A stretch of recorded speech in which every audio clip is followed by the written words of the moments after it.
In this video, I'll show you how to take your 3D renders from looking like a generic digital scene, like on the left, into something much more charming and stylized, and looking like a real miniature model. It's going to be nothing complicated, just a few simple tweaks with the camera and the lighting and the scale that you can play with and hopefully experiment and use in your own work. So let's get started. So here we are in Blender, and as you can see, I've set up a scene just with a character and some background objects, and I've got my workspace so that I've got the 3D viewport to look at on the left side, and I'm looking through the camera view on the right hand side. Now, one of the most important things is actually making your objects in Blender the size that you want them to be in real life. So if you're imagining you're making a little toy set, you want everything to be quite small. If we select this house, we can see that it's actually 71 centimeters tall, which is about 2.5 feet tall. And that's quite big for a tiny little toy. So I want to scale everything down first, and that will make the interactions with camera and lighting more realistic and make things actually look smaller. So to scale everything down, I'm going to move the 3D cursor to the world origin by pressing Shift S, cursor to world origin. And then I'm going to select the pivot point as the 3D cursor. Press A to select everything. And then I'm going to scale down, just watching the height of that house. So I want the house to be maybe 10 centimeters tall. So I'm going to scale it down until it's 10 centimeters. Now you can see the light we have is suddenly very bright because it was emitting enough power to light something much bigger before. So I'm going to turn the power of the light down to, let's try 10 watts. Okay, that's closer to how we had it before. Now, speaking of the light, something we can see very obviously is that we have these sharp shadows. Now, that's not necessarily unrealistic for small objects, but unless you're photographing something outside in direct sunlight, the light source is never going to be infinitely small. And when you have a radius 0 light, that's what's causing these sharp shadows. So what I'll do is select the light and increase the radius to something like that. And now we have much softer shadows. And I'm also going to move this light closer. And I'm going to duplicate it with Shift D. So we have two lights, like two soft boxes in a studio. And I'm going to duplicate it again. Make a third one. And maybe shrink that one down. And this is where you can have a bit of artistic control. This is not necessarily about realism.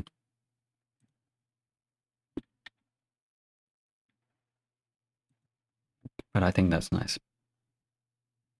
So using softer lights can get you a bit more of a tactile look and make things look a bit smaller. Now for the camera settings.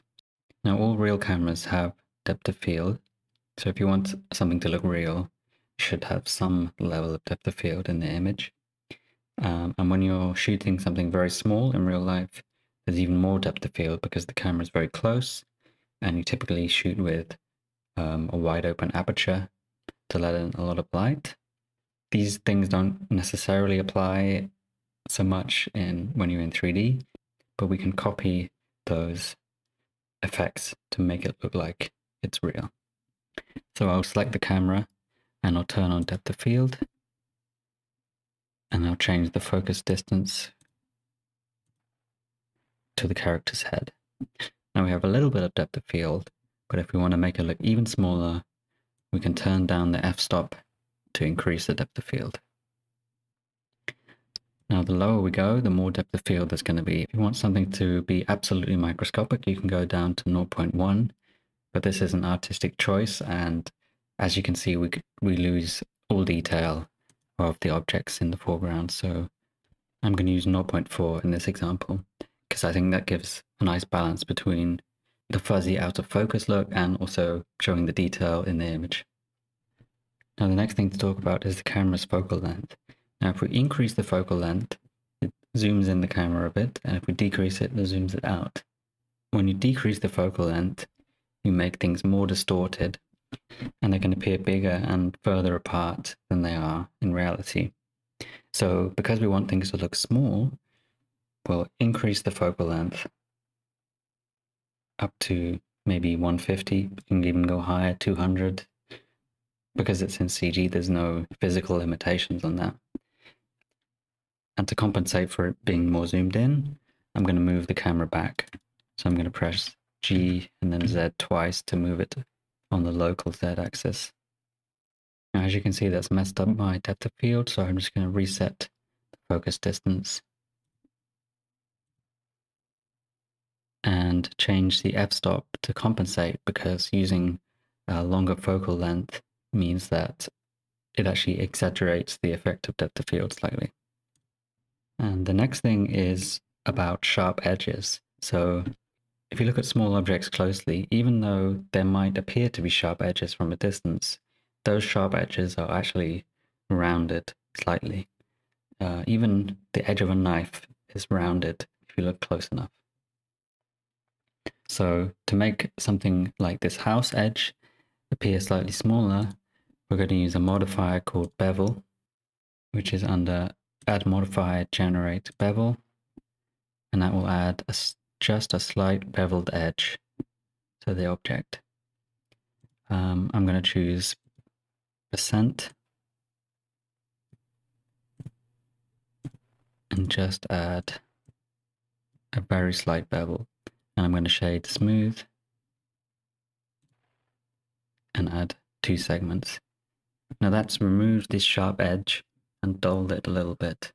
You can exaggerate this more on different objects depending on how small you want them to be, but this is just a way to make them a bit more believably small. And there you go, this already looks a lot better than what we started with. And obviously it's not perfect.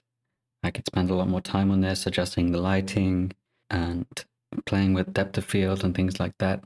But I hope you can use these techniques to make your worlds feel a bit smaller, a bit more tactile, and maybe bring some of the look of stop motion or real toys into your rendering.